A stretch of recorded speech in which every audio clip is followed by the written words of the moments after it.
Hola, ¿Puedo pasar al sí, frente? Ujú. acá estoy. Bueno, como contaba Roberto, vamos a tener el primero de estos mix que, que es un poco aprovechar para presentarles material que nos parece que puede ampliar y que puede ser como muy operativo directamente hacia el práctico y además introducir algunas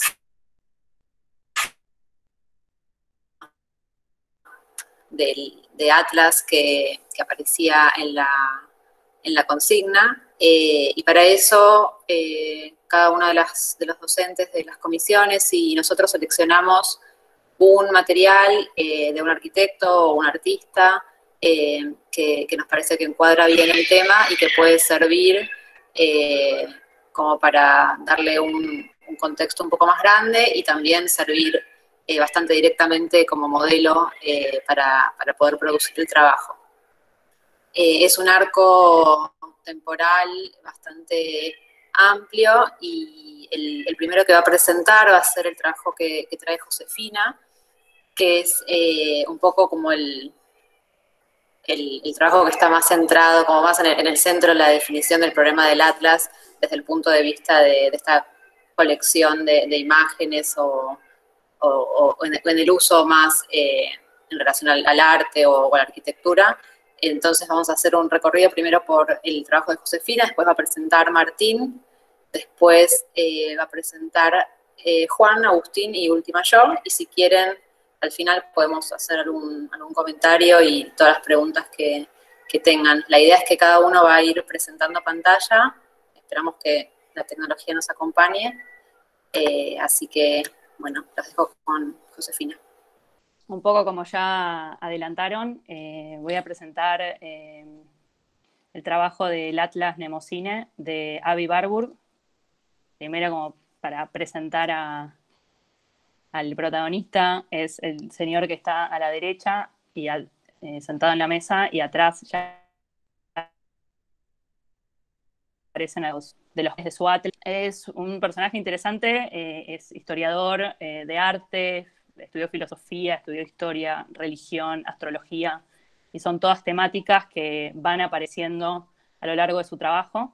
Y también, bueno, pertenecía, ¿no?, a una familia muy rica de banqueros alemanes, y él renuncia a esa herencia y se la pasa a su hermano a cambio de que su hermano financie la compra de todos los libros que él quiera a lo largo de su vida, ¿no? Y así fue como generando una colección que se podría considerar una de las colecciones de historia cultural como más importantes de Occidente, ¿no? Es una biblioteca que está en Londres, estaba en Alemania en un principio, pero durante el nazismo la trasladaron para salvarla, básicamente, a Londres. Y lo que es interesante de esta biblioteca y lo que la hace tan particular es el sistema que establece para organizar los libros, ¿no?, que es muy distinta a la que conocemos, a la que normalmente conocemos de las bibliotecas, ¿no?, porque no están ordenados ni por orden alfabético ni por autores, sino que Warburg establece un sistema propio de organización que nombra Ley de la Buena Vecindad, que básicamente lo que dice esta ley es que los libros tienen relaciones temáticas, ¿no? Y que el orden en la biblioteca tiene que estar dado por estas relaciones temáticas, entonces uno va como estableciendo asociaciones entre un libro y el que está al lado y el que está antes, ¿no? Eh, Básicamente, la regla sería que uno, cuando va a buscar un libro, se termina dando cuenta que en verdad el libro que necesitaba no era el que fue a buscar, sino el que encontró a partir de lo que fue a buscar, ¿no? Eh, por lo tanto, en estas estanterías que vemos acá, cada una sí, de estos estantes reúnen libros de múltiples temas, como pueden ser astrología, arte, ciencia, medicina, etcétera, y que guardan entre sí afinidades como muy diversas. Y esta misma lógica organizativa es la que utiliza en su trabajo, en su obra, el Atlas Mnemosine, que son acá en esta imagen se ve algunos de los paneles, pues son más de 70, se ven algunos colgados en su biblioteca, y es su obra más reconocida y que queda inconclusa porque muere antes de terminarla, ¿no? Pero básicamente esta obra son más de 70 paneles de madera que están recubiertos con una tela negra, pero bueno, acá se ve un poco mejor, en la que Warburg va como colocando imágenes de distintas clases, ¿no? Como noticias, fotografías, reproducciones de arte, páginas de libros, de todo un poco, y la forma de organizar estos paneles, como también ya venía organizándolo en la biblioteca, es a partir del desarrollo de temáticas que las describe generando como asociaciones de imágenes que no son semejantes entre sí, sino que tienen una afinidad productiva, ¿no? Y por momentos uno las mira y la relación entre ellas son bastante difíciles de leer, ¿no? Y este atlas es puramente visual, ¿no? Bueno, acá vemos más paneles del atlas que me interesaba como presentarlo también como una forma de relatar y de estudiar el arte como un saber activo y dinámico, que casi que por cómo están dispuestas estas imágenes en los paneles, el proceso de contarlo se vuelve como todo lo opuesto a algo lineal o cronológico. Y lo interesante es cómo van apareciendo todas asociaciones y nexos inesperados o relaciones que uno no podía como eh, predimensionar, ¿no? A ver. Sigan esta. Bueno, o sea, va trabajando con este proceso como combinatorio, que es básicamente el montaje de distintos tipos de imágenes y cómo se van asociando a partir de proximidad, de tamaños, ¿no? Que un poco también se relaciona con la forma en que nosotros hoy buscamos información, ¿no? Digo, cuando entramos en Internet y en Google ponemos algún tema en particular, el propio buscador no va asociando información y después nosotros terminamos mirando cosas que ni siquiera sabíamos que estábamos yendo a buscar, ¿no? Estos atlas responden un poco a esta lógica. Bueno, este es una de las publicaciones del Atlas Nemocine, que está en español, que es esta editorial ACAL, que a diferencia de cómo funciona el Atlas, que igual hoy ya no existe más, ya no está y solo nos quedan las reproducciones, ya no tenemos ya no está esa posibilidad de ir moviendo las imágenes e ir cambiando esas asociaciones en relación a lo que se va estudiando, y se fija en un momento, o sea, hay una fotografía y esas imágenes, esos paneles quedan estáticos, ¿no? Pero me interesaba mostrar cómo se organiza esta publicación, en la que siempre vemos en esta doble hoja, del lado derecho vemos el panel numerado y del lado izquierdo aparece el número del panel y todo este fichaje, ¿no? En la que se establece o se describe la información de todas las imágenes que van apareciendo en el atlas, ¿sí? Acá tenemos otros. Estos ejemplos que estoy poniendo acá, trata sobre la relación, el viaje de las imágenes en el Renacimiento entre el norte y el sur de Europa. O sea, siempre, y se pueden ver como imágenes mitológicas, con frisos de edificios, con páginas de libros. Pero bueno, se van numerando cada una de estas imágenes, se arma este esquemita en el que genera una lectura muy fácil para poder relacionar e ir a buscar cuál es la fuente, cuál es el autor, cuál es el año y toda la información disponible de lo que aparece en la otra página, que es el panel propiamente dicho, ¿no? Y si nos acercamos un poco más al panel, vemos, ¿no? Aparecen estas batallas, un listado, algunas figuras mitológicas.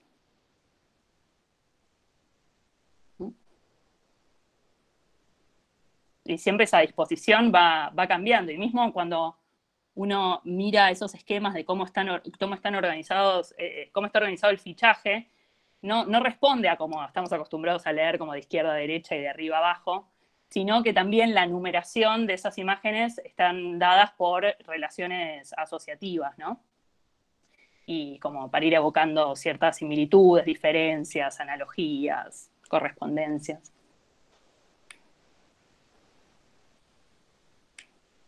Y para terminar, traigo esta cita de Didi Huberman, que es otro historiador de arte, estudioso de la obra de Warburg, que, bueno, Atlas, cómo llevar el mundo a cuestas, es una exposición que dio vuelta al mundo, prácticamente. Pero lo que dice es, el Atlas barburiano es un objeto pensado a partir de una apuesta. Apostar a que las imágenes, agrupadas de cierta manera, ofrecerían la posibilidad, o mejor, el recurso inagotable, de una relectura del mundo. Y eso es todo. Hola, ¿cómo andan? Acá Martín Flugelman. A ver, voy a tratar de compartir pantalla. Bueno, yo voy a presentar el Atlas Archivo está coordinado, o estuvo coordinado por Alberto de Lorenzini, Francia Espina, Ginés Ariza, creo que estoy olvidando de alguien. Ahora, Cecilia Durán. Y Cecilia Durán. Y Gus Serafín. Gus también estuvo.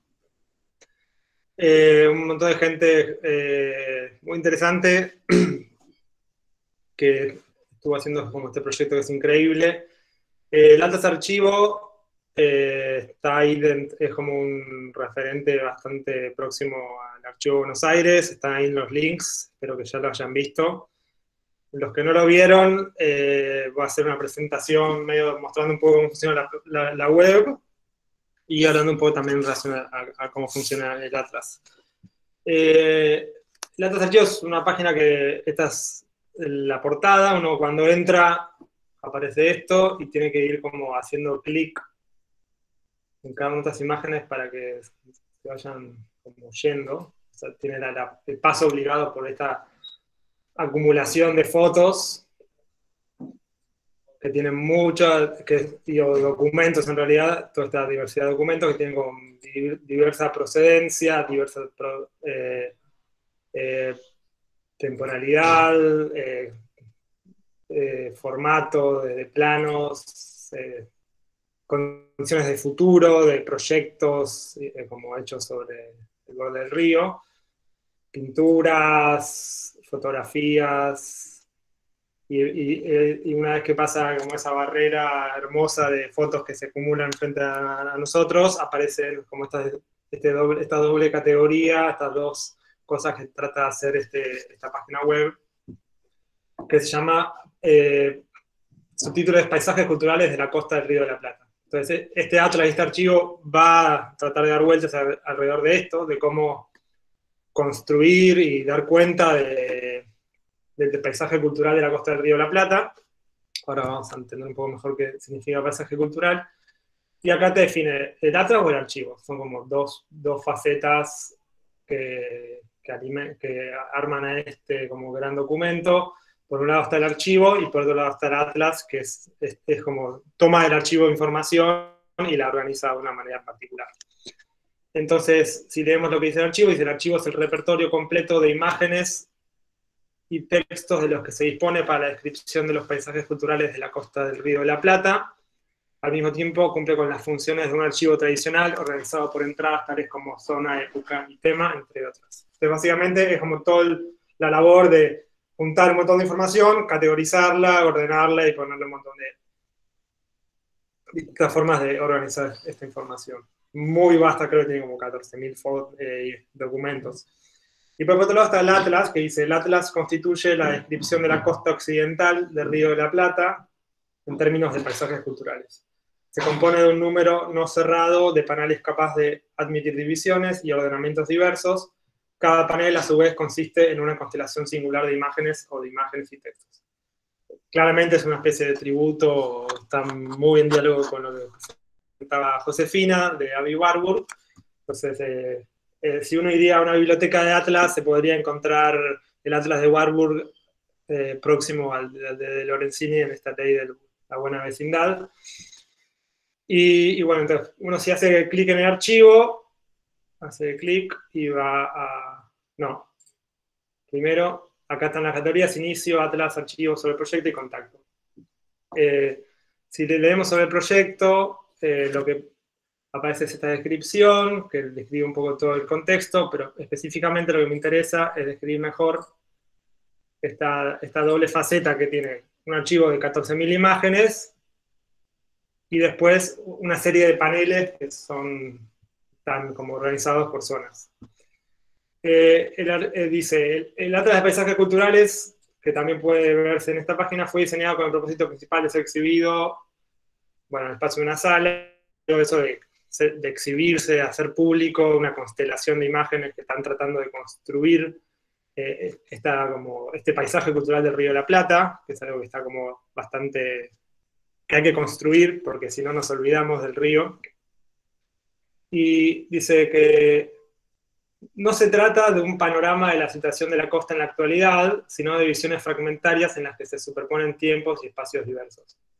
Proceden de experiencias y conocimientos más o menos específicos, pero también de la incontable multitud de imágenes que desde un comienzo las acompañan y las exceden. Cada panel es un ensamblado de ellas, en las que uno o varios rasgos del paisaje se captan en su temporalidad discontinua. El conjunto se propone registrar una fisonomía en formación. A veces los rasgos permanecen y se acentúan, ocultando otros, a veces se acentúan y desaparecen, se funden con sus opuestos para volver a presentarse bajo un nuevo aspecto. Esta parte me interesa bastante también en entender esta como fragmentalidad, esta construcción de una singularidad, esto de mostrar algo que no está cerrado, que no es, la identidad no es algo que está definido, sino es un constante como fluir y está en formación. Entonces, dice esta cuestión de a veces los rasgos permanecen y se acentúan ocultando otros. También vas a guardar un poco el texto que van a tener que leer, si no ya lo leyeron, el de palimpsesto, que habla como de estas capas que se raspan una sobre la otra, y una borra la otra y otra escribe sobre la otra. Entonces hay algo de este trabajo que trata de escribir y poner eso un poco sobre la mesa. Cuando refieren a paisajes culturales, está un poco asociado a la teoría de Adorno, también a muchos libros de Graciela Silvestri, como todo un concepto, que acá describen como los paisajes a los que se refiere el proyecto no son paisajes en el sentido tradicional, ya que no poseen el carácter de intangibilidad que la concepción habitual se asociar a lo bello natural, sino que se trata de paisajes culturales a los cuales la historia se les ha impreso como su expresión. Esta cuestión más cultural, los paisajes culturales, al ser singularidades, identidades, individuos, solo se prestan a ser descritos adecuadamente mediante estas simulaciones que llamamos retratos, reproducciones o representaciones, puesto que ninguna regla prescribe el dibujo de las costas, el relieve de los paisajes, el plano del pueblo en el que nacimos, el perfil de la nariz ni la huella del pulgar. Requieren precisamente una tras imagen. Es decir, que para describir un paisaje cultural es necesario construir representaciones heterogéneas de un montón de cosas que suceden en el mismo lugar, que tienen que ver con la historia, con la cultura, con el vínculo entre la naturaleza, las formas de ocuparla, modo de vivir, etc. Y acá hace una cita a Michel Serres, que si buscamos también en el archivo, vamos a la cita de Michel Serres, y vamos a leer que lo que estaba diciendo Serres era... se preguntaba esto, como, ¿de qué hay que trazar un mapa? Respuesta evidente: de los seres, los cuerpos, las cosas que no se pueden concebir de otra forma. ¿Por qué no dibujamos nunca, efectivamente, las órbitas de los planetas, por ejemplo? Porque una ley universal predice sus posiciones. Entonces, ¿de qué nos serviría un mapa de carreteras en caso de movimientos y situaciones predecibles? Y basta, porque de eso ya basta deducirlos de su ley. Entonces, sin embargo, ninguna regla prescribe el dibujo de las costas, el relieve de los paisajes, el plano del pueblo en que nacimos, el perfil de la nariz y la huella del pulgar. Se trata de singularidades, identidades, individuos infinitamente alejados de toda ley. Se trata de la existencia, decían los filósofos, y no de la razón. Así pues, las simulaciones que llamamos retratos, reproducciones o representaciones pasaron durante mucho tiempo por atrasados ante principios ausentes o imposibles de encontrar. Es decir, un poco lo que está diciendo Serres, es como tratemos de construir los mapas de las cosas que vale la pena investigar cómo son y hay que cuestionarlas, y no hay cosas que ya sabemos cómo son. Y por eso es como este archivo y este atlas empiezan a esbozar, el atlas empieza a esbozar un poco más esta descripción. Entonces, un poco cómo funciona esto es que está el archivo donde uno va por zona, por fecha, por temáticas que ellos eligieron, geografía, naturaleza, arquitectura, urbanismo, por medio, todos estos medios distintos, pintura, dibujo, grabado, plano, fotografía, film, texto teórica, y por categorías. Y algo interesante, como las fichas que les pedimos hacer a ustedes, tienen algo que ver un poco con esto. Cuando uno hace clic en una de estas fichas, aparece la imagen, el título, acá hay unos detalles, el autor, la fecha, la fuente, los créditos, etc. Y etiquetas. Entonces, esto sirve también como para hacer familias y a su vez para poder catalogar y tener cómo ordenar la información. Cuando vamos específicamente a la parte del atlas, aparecen los paneles, que son como esta serie de paneles que están organizados por zona. Arranca como de la zona del Tigre a la zona de la Boca Barracas, la zona que estamos trabajando nosotros. Y lo que vemos acá es que juntan estos paneles con información organizada de una forma muy prolija. A veces aparecen muchas fotos muy juntas, otras veces aparecen 3 fotos una arriba de la otra. Las formas de organizar información son muy diversas y hay como distintas maneras de hacerlo. Esto, si vamos viendo, va a aparecer todas las distintas zonas y van apareciendo, pero precisamente me interesaba, por ejemplo, esta, que esta es como zona norte, panel 1. La categoría es lujo, y acá lo que hace es juntar.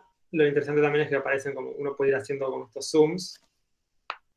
Está juntando un montón de fotos sobre casas, sobre la barranca de la zona norte, y lo que hace acá, todas las fotos, como vienen de procedencia distinta, lo que hace es como organizarlas medio cromáticamente, como desde los colores más sepia, blancos y negros, no, como unos ocres, unos blancos y negros, y va bajando y las agrupa como por tonalidad de color, tonalidad, gradientes cromáticos, y después está, como trata de describir como un poco esta cuestión del lujo asociado a la barranca del Río de la Plata, y combina distintos materiales, combina tanto una fotografía como una postal, como una fotografía más como de una revista, un árbol.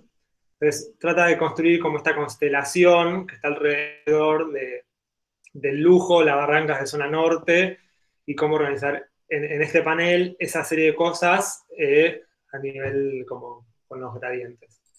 O, por ejemplo, esta otra también hace algo más parecido, pero acá ya tiene como la cuestión más temporal. Está tratando de describir Retiro, es un panel que está organizado en forma vertical, que va acumulando también fotos de blanco y negro a color, para describir cómo fue transformándose todo en un arco temporal, cómo fue toda esa zona transformándose. Entonces vamos como desde la proximidad inmediata del río Retiro a la aparición ya más de toda la expansión ahí del borde, la Plaza San Martín, un poco una forma de mostrar toda la zona de Retiro. Ya empiezan a aparecer todos los edificios más militares, sobre como el triángulo más cerca del puerto. Empiezan a construir más como este eje hacia el río, aparece el puerto nuevo, ya aparece como los hoteles, y como el río, que en un momento estaba más pegado a la ciudad, ahora está como más alejado y a través de, mediado por esta matriz de lotes y manzanas enormes con edificios exentos. Después, por ejemplo, está este panel del Tigre, también organizado de izquierda a derecha. Es muy importante también como la relación entre el vacío y el lleno, digamos, la cantidad de fotos. Es muy importante también la relación que tiene con los blancos que están a su alrededor, para que cada foto se pueda como observar más o menos en la relación. Acá funcionan por gradiente de color, y también por la temática que están como tratando de describir, que es como tratar de describir como esta forma de ocupación del delta, del río, las carreras o los paseos de navíos, o esta escena más íntima, como este como comportamiento y performance y infraestructuras que están todo alrededor de este tipo de usos, los distintos barcos, toda esta como condición más anfibia de lo que es el Tigre, los clubes de remo, una cuestión, los barquitos estos, todo de esta forma. Entonces lo que está tratando de construir es como todo ese mundo alrededor de los distintos usos del arroyo, de los arroyos. Y después, por otro lado, este panel que lo que hace es juntar un montón de fotos, catalogando más como a modo de figura y fondo, como estos barcos, y el otro era más como sobre el apogeo de este uso del delta. Acá tenemos como los barcos estancados y como este catálogo de infraestructuras y de máquinas tiradas a la vera del río. O, por ejemplo, algo que nos compete un poco más a nosotros, el riachuelo, también es como interesante cómo estas tensiones van trasladándose a lo largo de toda la costa. Y bueno, cómo el riachuelo también, qué pasa en sus márgenes, cómo sus márgenes son como una asociación entre infraestructura, medio dejadas de lado, zonas anegadizas donde se construyen villas de asentamientos, y también junta todos estos paneles que tratan de describir como esta condición entre el abandono, la naturaleza, la fauna, como conviviendo con estos modos de contaminación.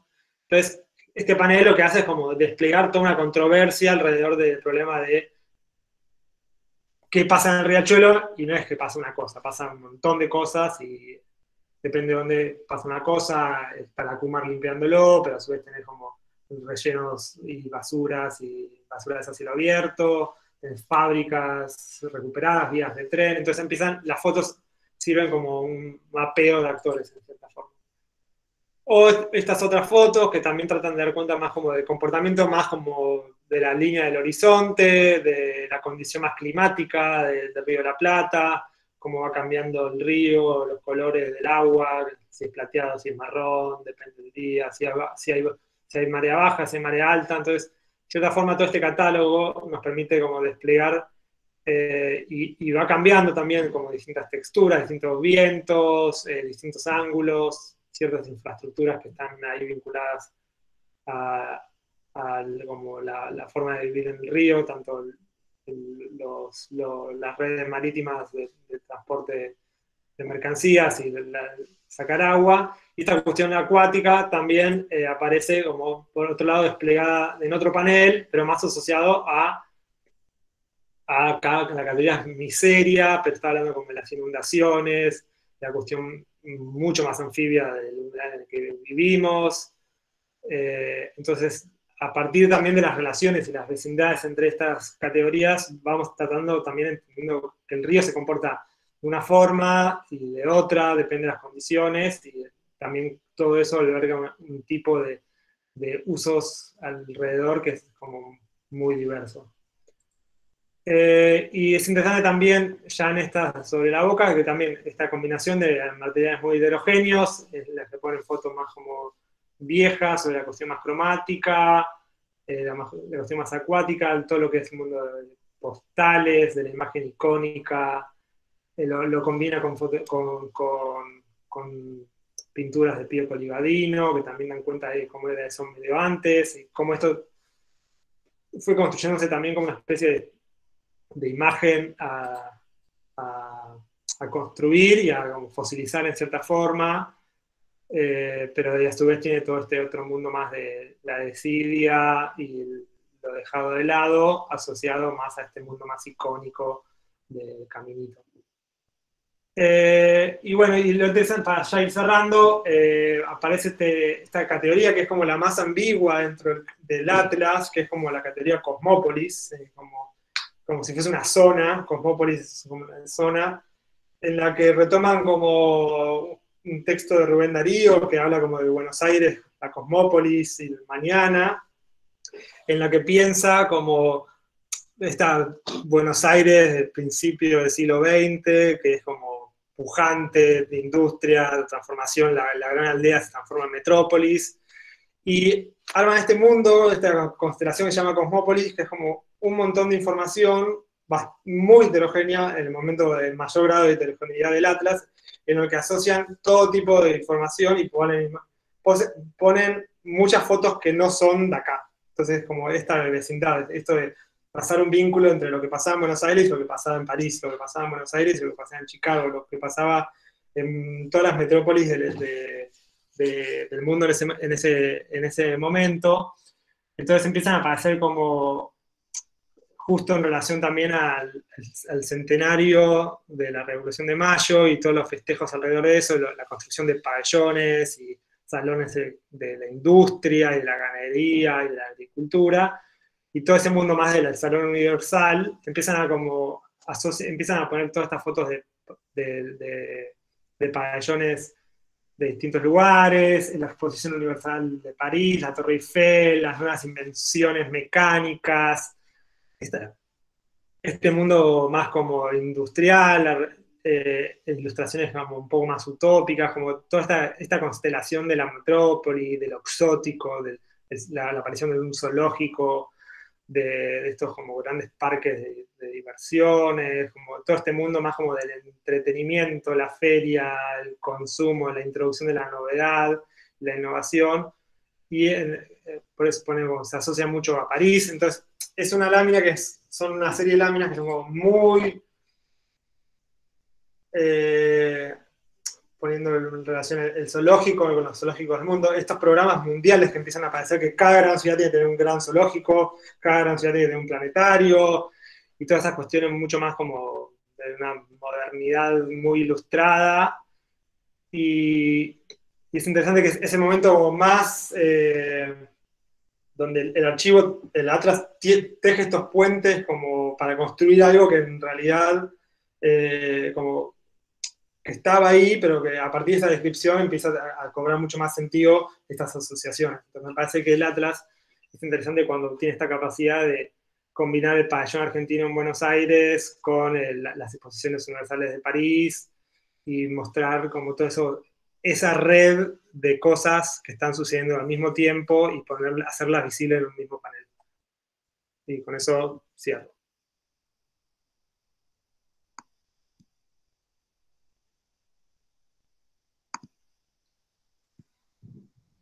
Buenas, ¿qué tal?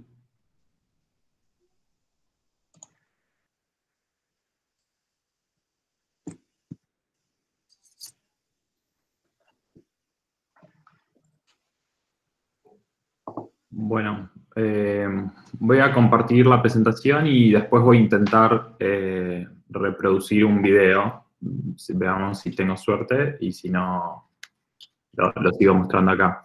Voy a mostrar el trabajo de una artista francesa que se llama Camille Henrot, de un trabajo muy bueno que hizo hace ya 7 años, con el que ganó el Silver Lion de la Bienal de Arte de Venecia. Y sobre todo lo traigo porque creo que, digo, a diferencia quizás del Atlas que veíamos, que mostró Josefina, que está hecho por un historiador del arte, o el que mostró Martín, que es más un grupo de arquitectos, en este caso, al ser de un artista, quizás a mí por lo menos me interesa un poco menos el contenido del Atlas en sí, y lo que sí me parece muy valioso y muy pertinente para esta instancia del curso es la metodología con la que opera. Camille empieza de una manera como a partir de una especie de género de pintura que surgió en el barroco, que era la pintura de gabinetes, que lo llamaban a estos espacios en las casas de gran poder adquisitivo que tenían, lo llaman gabinetes de curiosidades, y contenían objetos de distinto tipo, desde arte hasta fósiles, empezaban las primeras exploraciones serias de rescate de ruinas, entonces a veces aparecían algunos incluso como escombros de ruinas, y lo que hacían estos espacios, y que a veces tomaban, en este caso más una sala, pero también a veces hay otros cuadros que lo que hacen es retratar directamente el gabinete, agrupaban informaciones o materiales muy diversos en un solo lugar, ¿no? Como una especie de atlas físico que reunía distintas cosas. Y a partir de esto, Camille Henroth hace esta videoinstalación, como clasificarla un poco en términos de qué tipo de arte es un poco difícil, pues si bien es un video y o sea, lo podemos ver también desde una computadora, originalmente estaba pensado para ser visto de esta manera, ¿no? Como se ven en la foto, que era un cuarto con unos parlantes, en donde además se escuchaba una especie de rap compuesto por ella, que lo que hace, tiene como un proyecto muy ambicioso, que es un poco quizás lo que me interesa menos, pero que vale la pena también contarlo. Ella quiere contar en este video de 13 minutos la historia del universo. Todo esto surge a partir de una residencia que hace ella en el Museo de Historia Natural del Instituto Smithsoniano en Estados Unidos, que seguramente lo conozcan, es como el museo de historia natural del mundo, que tiene estos archivos increíbles de todo, ¿no? Como acá veíamos más lo que era fauna en general disecada, incluso es muy lindo ver estas fotos que no son de ella, pero este es el archivo con el que ella trabaja, porque además se ve como incluso hasta la clasificación de todo eso, pero que aparece como de una manera casi abrumadora, ¿no? Como imposible de reconocer las piezas por sí cuando se ven las fotos. Obviamente acá no hay ningún propósito artístico, este es un archivo, 100% archivo, y lo que está haciendo es almacenando esa información, y lo que ella hace a partir de su residencia en este archivo es justamente empezar a organizar esa información, ¿no? Como ese trabajo tan arduo de poner en relación las cosas y resaltar algunas para destacar algunas y no tanto otras. Y para eso ella usa una lógica muy contemporánea que me parecía como un buen contrapunto quizás al atlas analógico, que es como el que funciona de una manera más estática y que lo que hace es como poner en relación las cosas por simultaneidad, ¿no? Como que las cosas se están viendo al mismo tiempo. Ella trabaja con esta lógica de la ventana, que es como ese lenguaje tan propio de esta época, de la computación, y con el surgimiento de Internet más aún, ¿no? Como la ventana tomó como un rol más importante que incluso cuando se inventó esta manera de visualizar a mediados de los 80. Voy a intentar, si pasa muy lento o no se ve bien, avísenme, pero intento. Ahora pertenece a la colección del MoMA.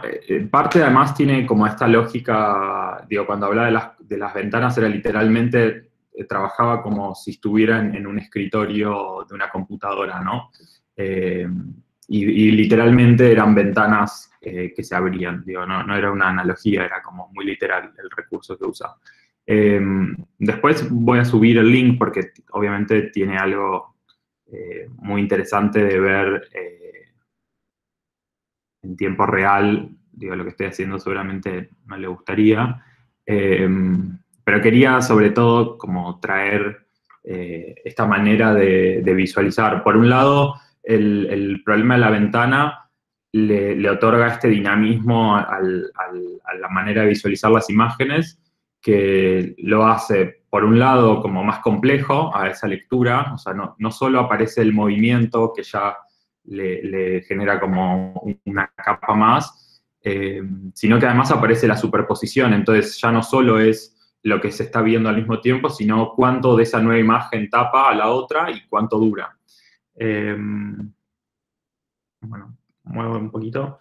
Y después lo otro que me parecía interesante es que, por un lado, digo, como decía, trabaja con el archivo del Smithsonian, pero además mezcla información constantemente con videos producidos por ella y además mucha información de Internet, como con una especie de intención de traer este problema de la sobreinformación de Internet al mundo del arte contemporáneo, pero sobre todo para cuestionarlo y al mismo tiempo usarlo como una herramienta para poner en tensión estas imágenes. Y además creo que otra cuestión que introduce, quizás este es como el momento más claro de eso, el problema de las ventanas además se introduce como la profundidad en el atlas, ¿no? Como ya no solo es un problema de 2 dimensiones, sino que aparece como real una profundidad. Uno todavía puede ver aquella imagen que apareció hace un minuto. Bueno, es un poco... voy a volver acá.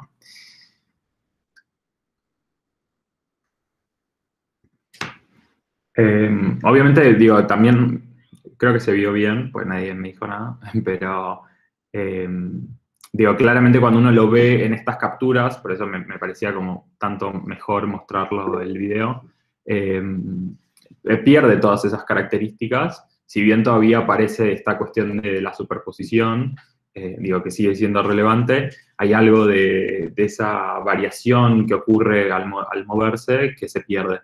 Que era lo que me parecía como una especie de actualización del Atlas. Si bien ya tiene 7 años, tiene como ese ritmo incluso, por un lado tiene esta cuestión de la visualización de la internet y de las ventanas, pero también tiene ese ritmo casi agobiante. De hecho, la obra, no sé si lo dije, pero se llama Gross Fatigue, es como una gran fatiga en castellano, que hace como, para mí hacía mucha referencia directa a esta especie de hastiamiento de las redes sociales, e incluso como esa velocidad insoportable, incluso hasta de TikTok, como esa cuestión de superposición constante y sin parar.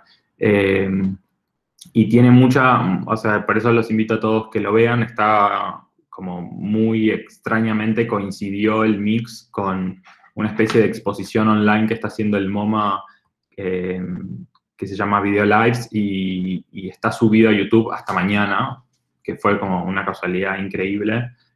Yo nunca lo había podido ver completo, siempre había visto fragmentos, y lo pude ver completo por primera vez porque lo subieron a YouTube hace 4 días. Y tiene, cuando uno lo ve completo, tiene un efecto muy interesante que solo ocurre cuando uno lo percibe. Así que los invito a verlo y bueno, esto es todo. Presento la última yo. ¿Me escuchan bien? Pues yo recién escuchaba un poco cortado, pero no sé si era yo. Sí, se escucha. Ahora se oye bien. Super.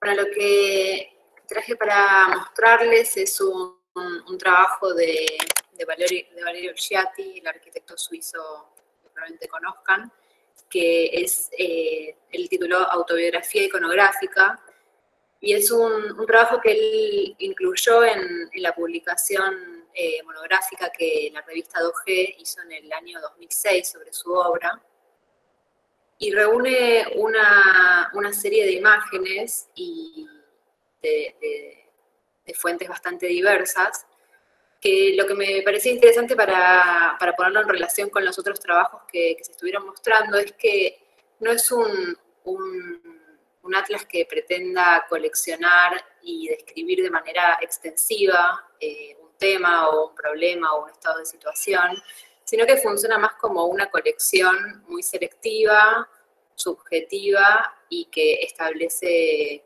como algunas afinidades entre los materiales. La descripción que él mismo hace del trabajo dice: las ilustraciones que se presentan a continuación son importantes imágenes almacenadas en mi cabeza. Cuando proyecto o invento un edificio están siempre rondando dentro de mí, son la base de mis proyectos. Por decirlo de algún modo, siempre están ahí cuando me siento ante una hoja de papel en blanco. Siempre aspiro a construir algo que se relacione de un modo u otro con estas imágenes, bien con ellas mismas o con lo que ilustran. A menudo lo que me fascina es la forma en que está ilustrado. Naturalmente, también quiero trascender estas imágenes, superar las tradiciones que he heredado, incluso hasta el punto de que mi arquitectura llegue a ser no referencial. Eso sería lo mejor, el camino más independiente. Debajo de cada una de las imágenes que siguen hay un pie de texto, acompañado a veces de un comentario. Cuando no lo hay es porque no he sido capaz de encontrar una explicación racional a la imagen o a lo que ésta ilustra. Y así va reuniendo una serie de 55 imágenes organizadas en 9 láminas, donde hay más o menos 6 imágenes, 6 ilustraciones en cada una. Y me parece interesante esta palabra que aparece de la autobiografía, en el sentido de construir casi un mapa de sus intereses a lo largo de la historia, de su práctica, y por el otro lado el problema de la iconografía, ¿no? Como la descripción del tema o asunto representado en las imágenes artísticas, así como su simbología, los atributos que la identifican a los personajes representados. Me parece muy interesante acá el problema de la descripción, y eso es lo que me resultaba interesante como incorporación a los otros atlas que estuvimos viendo, y tiene que ver con que estas series de láminas van organizando material que a veces son fotografías propias, a veces son fotografías ajenas, planos, obras de arte, dibujos y material bastante diverso, y que no existe en cada una de estas láminas un título o un tema que reúna específicamente esas imágenes en sí mismas, sino que las afinidades las podemos construir de acuerdo a cómo queramos hacer esa lectura, o las afinidades las construye Olgiati en el momento de entender por qué una cosa aparece al lado de la otra, o cómo esa sucesión de imágenes fueron cosiendo algunos temas de interés a lo largo de su trabajo. Pero sí lo que me parece interesante es que de esta serie de imágenes siempre como el trabajo de él está puesto en cómo construir ese comentario o esa anotación sobre la imagen. Las imágenes en general, casi todas son imágenes, muchas son arquitectónicas, como 2/3 de las imágenes son de edificios, y casi nunca son edificios actuales ni contemporáneos, sino que son edificios históricos, y lo que él escribe con respecto a eso tiene que ver con poder trabajar con cosas que nos preceden para poder sacarlas de contexto, ¿no? Entonces, en esa reunión de imágenes afines, cada una de esas ilustraciones aparece como despojada de su contexto, de su programa, de su cultura alrededor, sino que aparece justamente como una figura que puede ser afín a otra por algún comportamiento formal, por alguna relación de la forma en la que está ilustrada, o por alguna asociación afectiva, en muchos casos incluso de haber sido un lugar que él visitó y que le rememoró a otra cosa que había visto. Entonces aparecen por momentos fotografías, planos de obras, obras de arte, fotografías bastante íntimas, fotografías bastante canónicas, y una serie bastante heterogénea de información. Lo que me interesaba era como este momento como de este atlas construido a través de fichas, ¿no? Como que directamente cada una de esas imágenes está descripta y fichada en el propio catálogo, y aparece esta, además de la descripción de a qué se refiere, de dónde está sacada la fuente, etcétera, aparece como siempre estas pequeñas notas que son las que hace él y que describen como su afinidad o su interés con respecto a la imagen, como una lectura propia de esa imagen que hace que se vaya transformando casi en un cuaderno de notas que va construyendo una forma de leer la historia de la arquitectura, del arte, a través de sus propios intereses. Entonces, por momentos esas notas son como bastante descriptivas, a veces tiene que ver con una sensación que tuvo en ese lugar, a veces como describen básicamente lo que se puede llevar de eso, o describen como como la comparación entre algunas cosas, y a veces son como imágenes de detalles, imágenes de paisajes, como bastante diversas. Algunas tienen que ver, como por ejemplo, no sé, este momento que él como bastante recurrente en sus textos, que tiene que ver con con la no referencia. Entonces, por ejemplo, aparece este cuadro blanco y dice, el cuadro blanco ejemplifica la aspiración por la capacidad del devenir no referencial, no representa nada.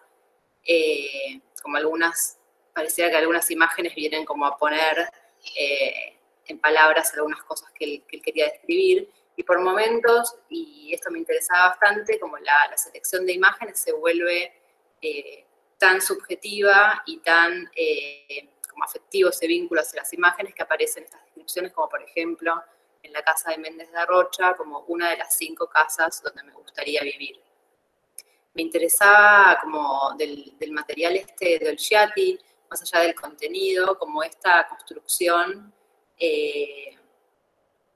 como de poner en relación material diverso a través de una subjetividad y de una lectura, y como esa diferencia entre tratar de establecer como una descripción extensiva y que agote como toda la información posible, abarcar sobre un lugar o sobre un tema, y volverse como muy selectivo y muy preciso a la hora de seleccionar qué imagen es la que resulta más pertinente para describir un problema, cómo ponerla en relación con otra, y cómo además anotar y entender qué es de esa imagen lo que se vuelve operativo para poder transformarlo después en otro material, en este caso en un proyecto, y en nuestro caso en una cartografía o en un entendimiento o una tematización del área. Eso es todo, ya bastante cortito.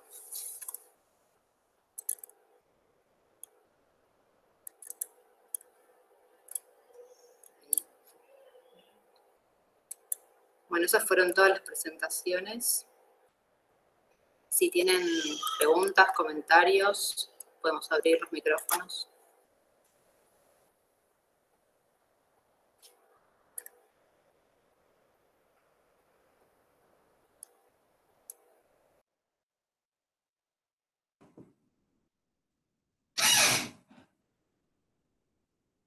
Yo empezaría por comentar que la idea de un ejercicio como este tiene que ver también con tratar de estimularlos a imaginar cómo establecer esta relación, que creo que muchos enfatizaron entre un registro de determinadas circunstancias de la realidad, sea un campo cultural, un lugar físico, un archivo, ¿no? Lo que sea, y un modo de verlo, ¿no? Como una cualificación de una posición subjetiva que de alguna manera trate de producir lo que podríamos llamar un descubrimiento, ¿no? Obviamente eso es una demanda muy ambiciosa, porque de alguna manera no siempre uno, cuando se enfrenta a un fenómeno, está en condiciones de producir una interpretación que efectivamente para uno mismo adquiere el estatuto del descubrimiento, decir, encontré esto, ¿no? Justamente por eso mismo nos interesaba mucho poner en valor también los procedimientos metodológicos, porque a veces solo es posible encontrar algo en la medida que uno desarrolle ciertas herramientas que permitan extrañar al material, como volver a mirarlo en nuevos contextos, y a partir de ahí empezar a producir algún tipo de interpretación, ¿no? Me parece que todos los ejemplos son útiles en este sentido, ¿no? Como que a veces uno puede tener la impresión de que está demandado de tener como una especie de superintuición o de gran capacidad de deducción, como si se tratara justamente de un golpe de ingenio o de una especie de creacionismo, cuando en realidad lo que les estamos proponiendo es trabajar,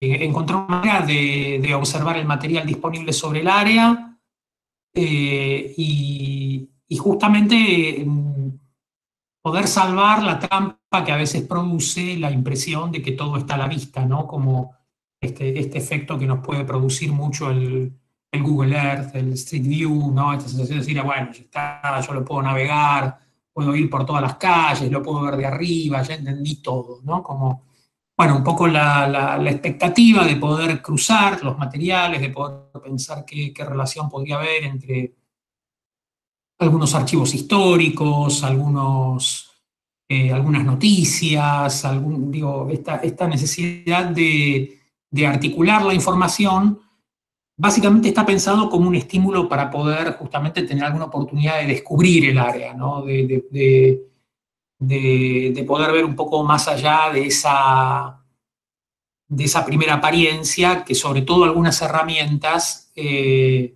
ordenan de un modo muy absoluto y remiten a ciertas clases de materiales de una manera muy absoluta, ¿no? Quiero decir, sobre todo lo que tiene que ver con el Google Earth y el Street View, ¿no?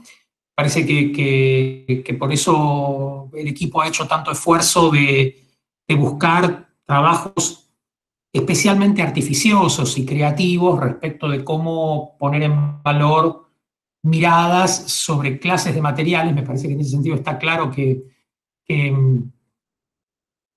todo aparece constituido de alguna manera como un campo, ¿no? Para Barbour, el de la historia del arte, para De Lorenzini y el equipo, toda la información sobre el río como objeto paisajístico, ¿no? Como para Mata Clark, la cuestión de este parcelario bizarro, ¿no? Bueno, en cada caso uno podría decir cuál es, me parece que en el caso de Olgiati es bastante claro que uno podría decir es la arquitectura como una arquitectura que de alguna manera siente cercana, ¿no? Pero bueno, la demanda de cómo producir esta especie de recorte de cuál es la arquitectura que me interesa, justamente es un tipo de esfuerzo especialmente complejo, ¿no? Como en el caso que también mostraba Juan, el archivo del Smithsonian, ¿no? Es como decir, bueno, está dado ese objeto, como para nosotros está dado la ciudad de Buenos Aires o el área de trabajo, y tenemos que encontrar una manera de ponerlo en valor para ver si justamente podemos interpretar algo de esa forma, sobre todo para pensar si es posible trabajar con eso, ¿no? Me parece que lo que queremos hacer no es justamente encontrar una posición de interpretación como si fuéramos sociólogos o no sé qué, sino, o historiadores, sino personas que se preparan para intervenir en la ciudad. Y en este sentido, como de la observación de la ciudad podríamos encontrar un modo de detectar problemas, cuando digo problemas, digo temas de trabajo, ¿no? Me parece que está muy claro en todos los trabajos que mostraron cómo justamente si consiguen algo es tematizar determinados problemas, ¿no? Entendiendo como problema una categoría muy general, no solamente problema en el sentido de lo que obstaculiza la vida o lo que la arruina, sino lo que la vuelve interesante también, ¿no? Todo aquello que efectivamente nos convoca a hacernos una pregunta respecto de cómo actuar, ¿no? Y cómo interpretarlo. No sé, me gustaría por ahí que si se animan, los estudiantes puedan también intervenir o los propios docentes como visión más del conjunto, ¿no?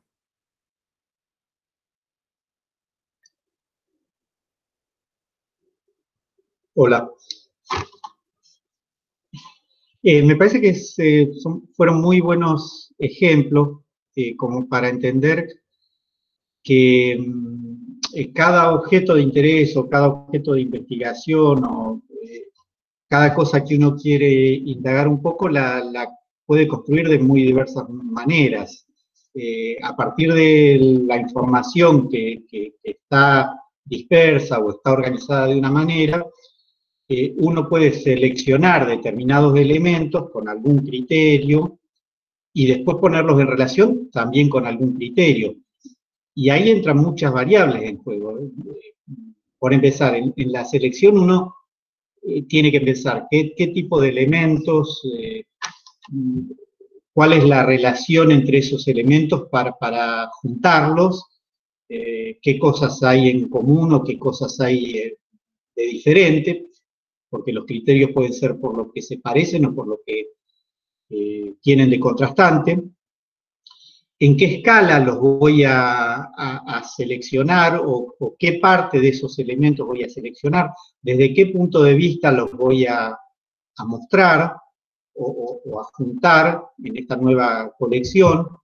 Y después, digamos, ahí me armo el repertorio, pero después tengo que ver también de qué manera juntarlos, combinarlos en una nueva totalidad, donde ya entran variables o cuestiones que tienen que ver con la cantidad de elementos que logré reunir, el tipo de juxtaposición en que los voy a poner, qué tipo de vecindades hay entre ellos. Finalmente, con todas estas operaciones de todo el material disponible, la idea es que uno puede armar un nuevo orden o un nuevo objeto que a alguien se le pasó inadvertido, o un nuevo problema, porque el problema también se construye, no es que uno va caminando por la ciudad y se choca con los problemas. Puede pasar eso, pero también pasa que a partir de elementos dispersos y aparentemente inconexos, uno detecta que hay un problema cuando los junta de una determinada manera, ¿no? O sea, sí, es una forma de trabajar muy creativa, pero que tiene sus propias reglas. Muy bien.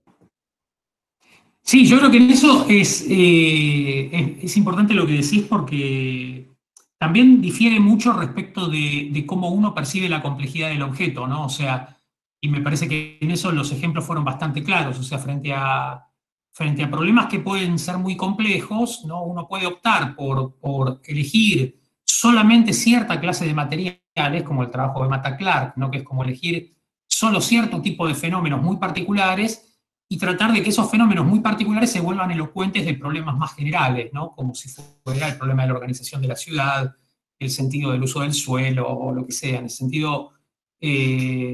pero me parece, por ejemplo, que lo que es interesante de ese trabajo de Mata Clark es que, si bien la colección es muy acotada, el tipo de material que emplea para describir esa colección es bastante complejo, ¿no? En el sentido que trata de rastrear cómo dar cuenta de ese fenómeno tan extraño, ¿no? Con medidas, con fotografías, con problemas legales, sobre todo con además un uso del lenguaje, ¿no? Siempre es muy interesante en el trabajo de Mata Clark el uso de las palabras y este juego de palabras que señalaba Agustín entre el concepto de real estate, que es el modo en el que en Estados Unidos muy especialmente se llama a la especulación inmobiliaria, digamos, o sea, al desarrollo sobre la explotación del suelo, y lo que él de alguna manera contrapone a ese estado real, el estado falso, ¿no? Como el fake state, como diciendo, bueno, qué sé yo, o sea, esto que parece estar razonado como si se tratara de un ejercicio de especulación inmobiliaria, se vuelve elocuente o significativo porque justamente no hay manera de que se vuelva productivo, ¿no? Como hubiera sido lindo ver de qué hubieran hecho con esos terrenos después, ¿no?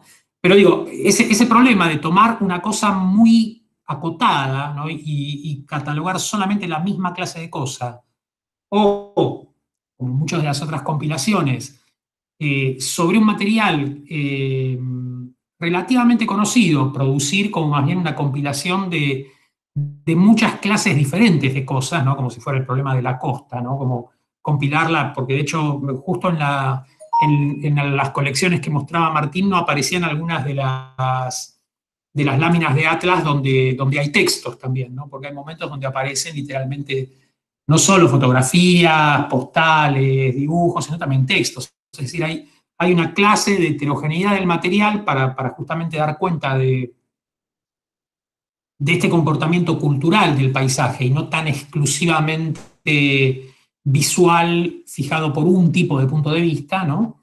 Que se vuelve muy productivo justamente por su heterogeneidad. Yo creo que ahí hay muchas oportunidades para el trabajo de los estudiantes, porque realmente está muy abierto el ejercicio a volverse más depurado, más como obsesivamente selectivo o más inclusivo, y navegar un poco el problema de la asociación. Y me parece que incluso es interesante lo que mostraba Ludmila al final en el trabajo de Olgiati, que por momentos parece admitida incluso una asociación no tan explicativa, ¿no? Una asociación que es más visual, más afectiva, ¿no? Como, a lo que voy es que me parece que hay una oportunidad para trabajar sin que necesariamente esté muy claro a dónde me lleva el trabajo. Me parece que uno puede, bueno, esto por ahí vale la pena, José Luis, que digas algo más en ese sentido. Hay algo del procedimiento de investigación, del trabajo, justamente, ¿no? Como en general de la relación entre hipótesis e investigación en el trabajo de los investigadores, donde justamente a veces es muy importante como definir un buen método para poner en relación las cosas, aunque no se sepa qué es lo que va a salir de esa relación, ¿no? Claro, finalmente la hipótesis y el método que utilices después te va a dar algún resultado esperable o por ahí inesperado. El ejemplo de las bibliotecas es súper interesante también, el primero que presentaron. Uno de los primeros criterios que se conoce para organizar las bibliotecas, que fue el de la Biblioteca del Congreso de los Estados Unidos, pero hace ya más de 200 años, era por el tamaño de los libros. Entonces, no era temático, era por el tamaño. De ahí de ahí es donde viene la costumbre de anotar en las fichas bibliográficas el formato del libro, el centímetro que tiene de ancho, porque eso era un dato importante para el bibliotecario para saber dónde iba ubicado, ¿no? Y también para el que buscaba, porque lo tenía que buscar por tamaño. Obviamente, el tamaño era el criterio de clasificación, pero después esa ficha de tamaño iba asociada con el título del libro, el autor, etcétera, etcétera. Si esa misma biblioteca uno la organiza por autores, te da otra posibilidad de recorrerla y de encontrar y de relacionar la información.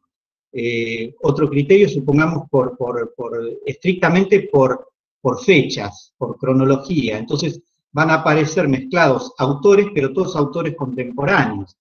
Y otro criterio, que es finalmente el que se sigue utilizando hoy en día, que es parecido al de Abby Warburg, es un criterio temático. O sea, se ha clasificado, empezó con la clasificación de Dewey, después se transformó en una norma internacional, que es la clasificación decimal universal para la bibliotecología, que es ordenar todo el conocimiento humano en 10 clases generales, y después ir haciendo siempre subdivisiones decimales. Entonces, por ejemplo, qué sé yo, el número 1 es para la filosofía, que es la madre de las ciencias, ¿no? El número 2, ahora no me acuerdo qué es, el número 3 es las ciencias exactas y naturales, el número 4 son el 5, la biología, etcétera, etcétera. Y dentro de eso van entrando todas las otras categorías. Hoy en día todavía se sigue usando ese sistema para las bibliotecas. Y pasa que uno normalmente va a buscar por un tema, entonces justamente encuentra en el lugar físico donde está el libro que fue a buscar por un tema determinado, una relación con otros libros que tratan del mismo tema. Esa forma de organizar durante mucho tiempo quedó a criterio del bibliotecario, o sea, cada libro que entraba en la biblioteca, el bibliotecario tenía que hojear y decidir de qué tema trataba ese libro. Entonces le ponía la nomenclatura, porque esto finalmente termina siendo un código para el libro, que es un código numérico, y eso indica en qué lugar de la biblioteca va. Pero a partir de, no hace mucho, ahora unas decenas de años, los libros ya se clasifican en la fuente de origen, o sea, es la editorial quien hace ese trabajo, y ese número ya viene impreso en el libro, con lo cual en cualquier biblioteca del mundo el libro va a estar exactamente en el mismo lugar y exactamente en relación con los mismos libros, en la medida que esos libros se repitan en distintas bibliotecas. O sea, ver cómo evolucionó el criterio de clasificar los libros y cómo fue cambiando, seguramente esto no va a ser lo último, es súper interesante, porque eso permite hacer investigaciones distintas, y así como con los libros, con cualquier tipo de objeto, ¿no? Lo que es interesante de eso es que cuanto más general se vuelve la lógica clasificatoria, más necesario es reclasificar, ¿no? Porque si no, justamente la productividad del conocimiento, por ejemplo, de los libros, quedaría fundamentalmente definida por el tema definido por la editorial, que se supone que es el que ese libro tiene, pero de repente uno necesita ese libro por cualquier otro sentido temático. Digo, Claro. si hay algo en lo que somos expertos los arquitectos, es en usar impropiamente las fuentes, digamos, ¿no? Como, y nos ponemos a ver, qué sé yo, el libro de biología para ver el problema de la proporción de no sé qué cosa. Digo, entonces, jamás nos encontraríamos si no tuviéramos algún método un poco más oblicuo para volver a leer la relación temática de las cosas, ¿no? Bueno, la ciudad es un fenómeno que también es, me parece que para ustedes ahora aparece este desafío, que bueno, está bien, lo voy a ordenar temáticamente. ¿Temáticamente qué quiere decir? ¿Temáticamente qué? ¿Qué? ¿Por programa? Pues si el edificio es una fábrica o una casita, es así que tengo que juntar las fotos, qué sé yo. Bueno, Claro, de todo, cuando las ciencias estaban muy compartimentadas, ¿no? En el siglo XIX, principio del siglo XX, esto era relativamente funcional. Pero hoy en día, cuando hay mucha interdisciplina y un libro puede tratar de física y de filosofía y de, qué sé yo, de 10 cosas al mismo tiempo, es muy difícil encasillarlo. Y así como digo Sí, un sí. libro, bueno, eso justamente pasa en la ciudad. Sí, sí.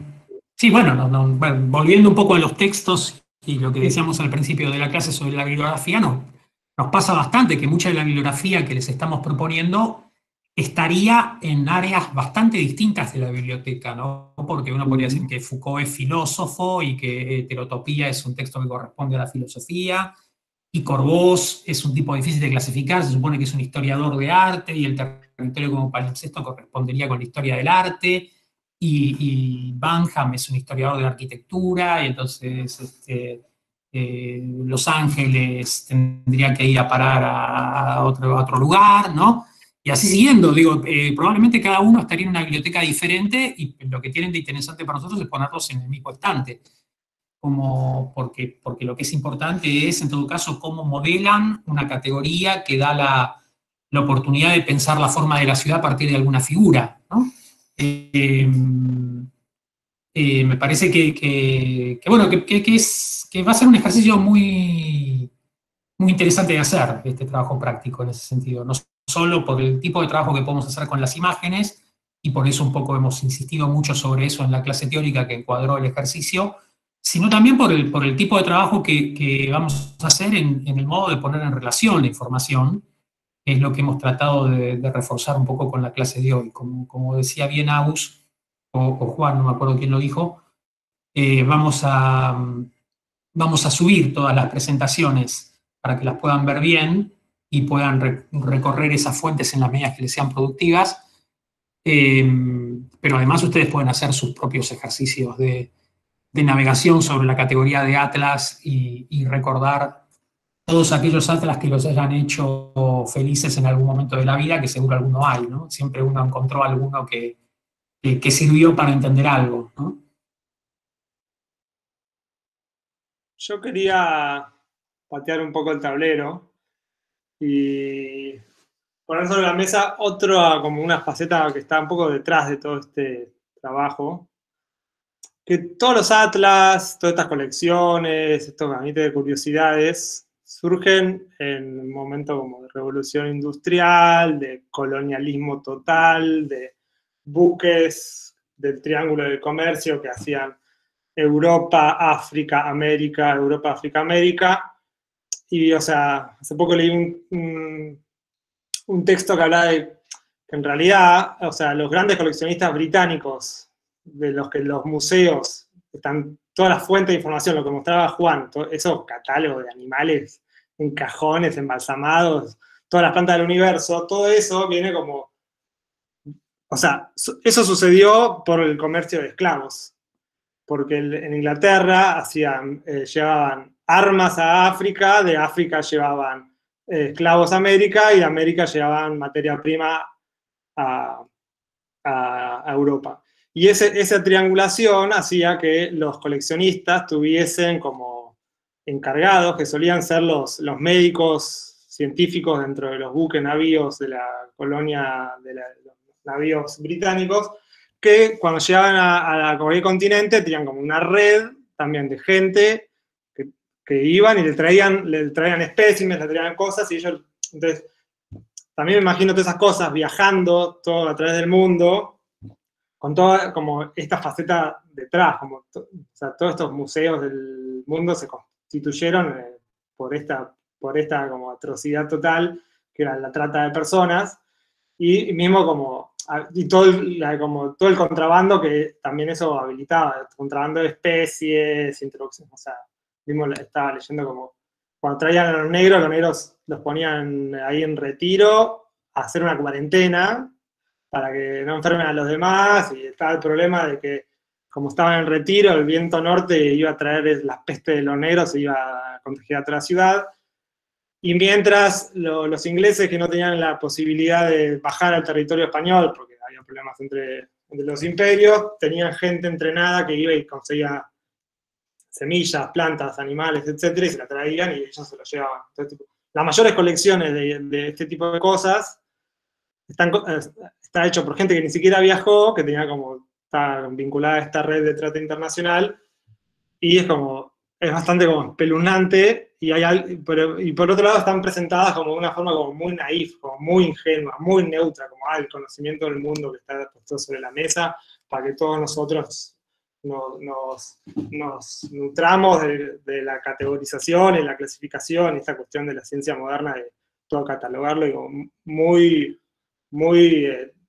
como casi neutral, y sin verse de ese lado, como esto empieza a pasar ahora, con estas lecturas más descolonizadoras de nuestro pasado, pero es como me parece interesante poner eso sobre la mesa, más que nada para entender cómo las cosas no son neutras. Esto como, bueno, no da lo mismo poner una cosa a la otra, o mismo esto como lo que hacía Mata Clark, o sea, había algo ahí que estaba como poniendo el dedo en la llaga, estaba como haciendo una acción como muy de comprar terrenos muy pequeños, sin sentido, como algo entre irónico y a su vez como un poco de denuncia.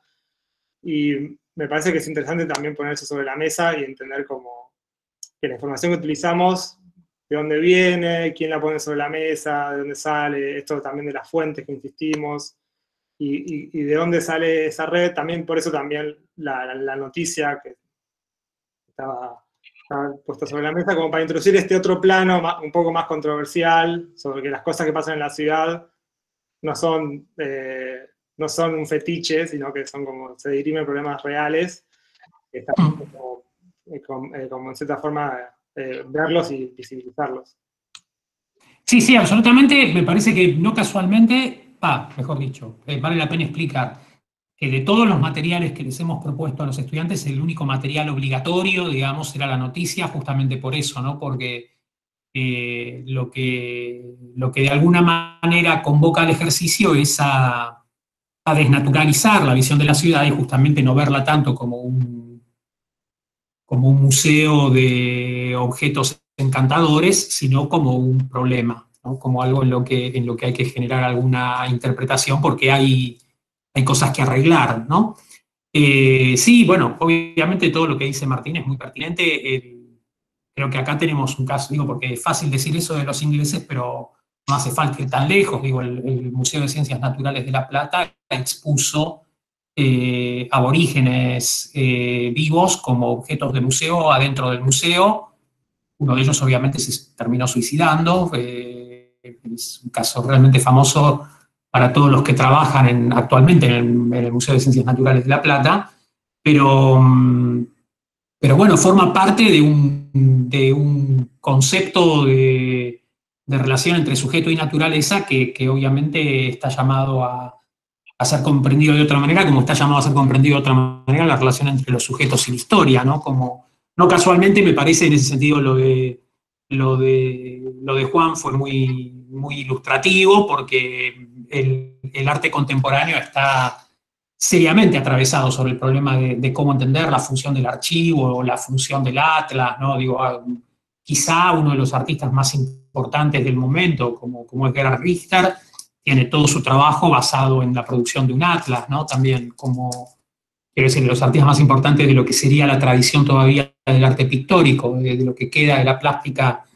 vivito y coleando, me parece que es para cualquiera que le interese la pintura, acceder al sitio web, si es que todavía están dando, que espero que sí, de Gerhard Richter. Es formidable ver esa conciencia en el problema de cómo traer a la orden del día al Atlas, ¿no? En el trabajo de un artista contemporáneo.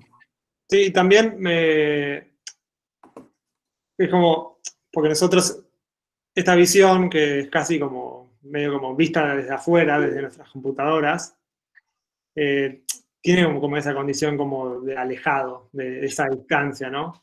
Por eso también me parece que surge esta consigna, viene bastante de la mano de esta distancia, de la imposibilidad de poner el cuerpo en el territorio y de tener esa experiencia más de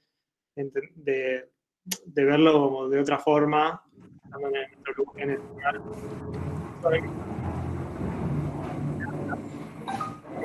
La información de algo que está ahí, pero no podemos acceder. Entonces, ¿de qué forma podemos acceder?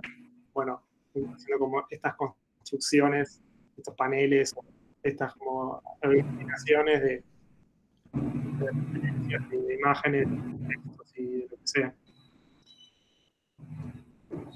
De todas formas, me parece que es una oportunidad muy interesante, ¿no? Como era interesante la oportunidad de ir a la ciudad, digo, de salir de casa y transitarla y experimentar qué quiere decir para cada uno recorrer el área de trabajo. Me parece que este tipo de ejercicio justamente nos expone más directamente a una visión un poco menos naturalizada de la ciudad, ¿no? Y un poco más atravesada por esta condición más cultural de la ciudad, de construcción histórica, de que está hecha no solo de lo que percibimos como una presencia física, sino también de discursos, de modos de interpretar esos discursos, de representaciones, ¿no? Y todo esto nos interesa mucho, ¿no? Porque de alguna manera esta asignatura tiene la oportunidad de actualizar lo más reflexivamente posible la función de la representación en nuestro trabajo.